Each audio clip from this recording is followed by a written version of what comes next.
Hello guys! Ang pag-aaral natin today is kung paano ba magkaroon ng screen recording sa inyong mga Android phones. We all know na karamihan sa mga iOS ay meron ng built-in screen recording sa inyong mga cellphones. And ito rin ay magagamit bilang audio recording. So before we start, subscribe ka muna sa ating YouTube channel ang Jef&GraceVlogs. On your phone, click Play Store. And then type in DU Recorder.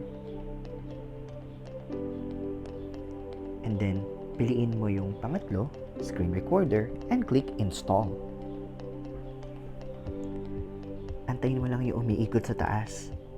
Depende to sa bilis na internet. Pag mas mabilis siyang papasok sa cellphone mo or may install dito. Yan, okay na. Hit open. Antayin mo, sa baba may kulay orange na nakalagay na allow.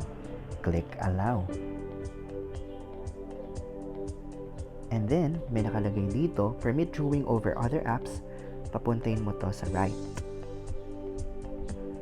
Hit OK. And then, may nakalagay sa babang kulay orange. Click mo yung allow. And then, allow ulit.